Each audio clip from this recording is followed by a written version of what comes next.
Shalom. This is probably the hardest speech I've ever had to write. When I first arrived here 18 months ago, I had a strong sense that I would be able to feel at home here.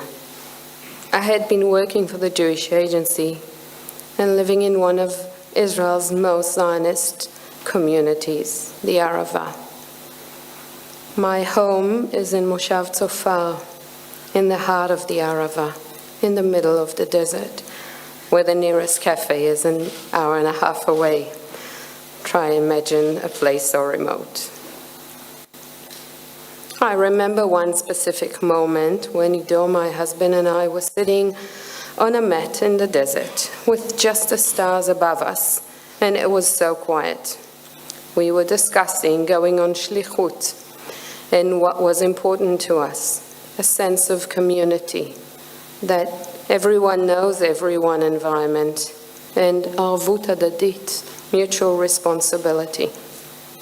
If we were going to uproot our family, then my 3 kids would need a place to feel like their second home. I knew Melbourne Jewish community would be this community, would open its arms to us and would have Israel just where we have it, right at the center of our heart. I knew Melbourne would be our perfect shidduch. As I'm talking to you now, my parents, Shalom and Tzila Elkayam, are sitting in their safe room in Talmei Yafe, where I was born and raised, 5 minutes from Ashkelon, right near the Gaza Strip. My parents are in their late 80s and don't use social media. I had to call them yesterday and break the horrible news that the son of the close friend Tova, Orit, had been killed. He died attempting to protect his moshav and his community, Netiv HaSara, from the terrorists. Cohen was 3 years above me at school, and our families grew up together. I wasn't there to comfort my mum or to hold her hand. She's not able to visit Tova and Miki, Owen's parents, to comfort them, as all those communities remain under fire and is still just not safe to leave your shelter. I used to work in the south. The south is my home. Shara Negev, whose mayor was murdered, Ophir Livstein, is where I went to school. It is one of the locations where much of what we have seen happened.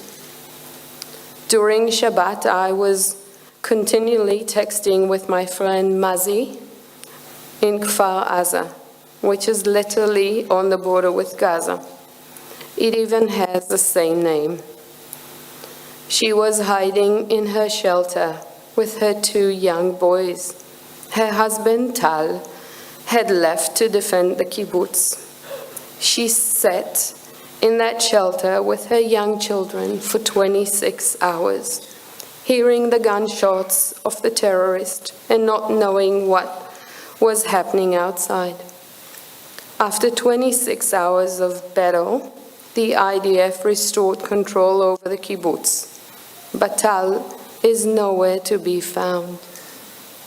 Mazi and the kibbutz community were evacuated, and there's still no word from Tal. Many of you here are wondering what you can do to help from so many thousands of kilometers away.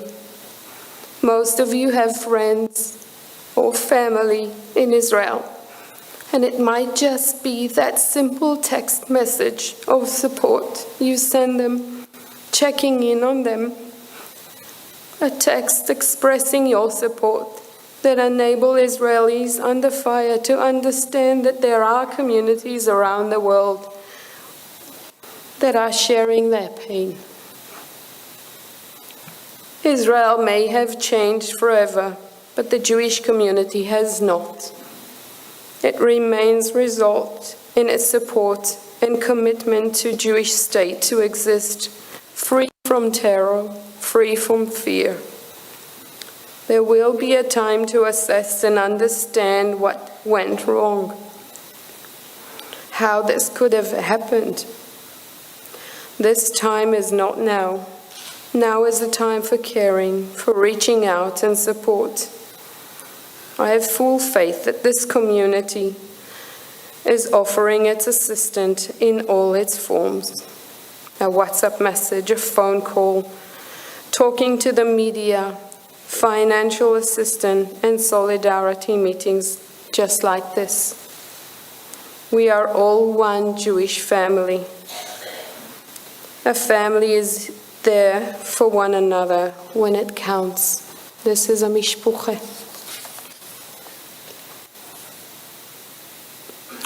Thank you for listening. Now I would now like to introduce Deputy Premier, the Honourable Ben Carroll, and followed by the Leader of the Opposition, Mr. John Pursuta.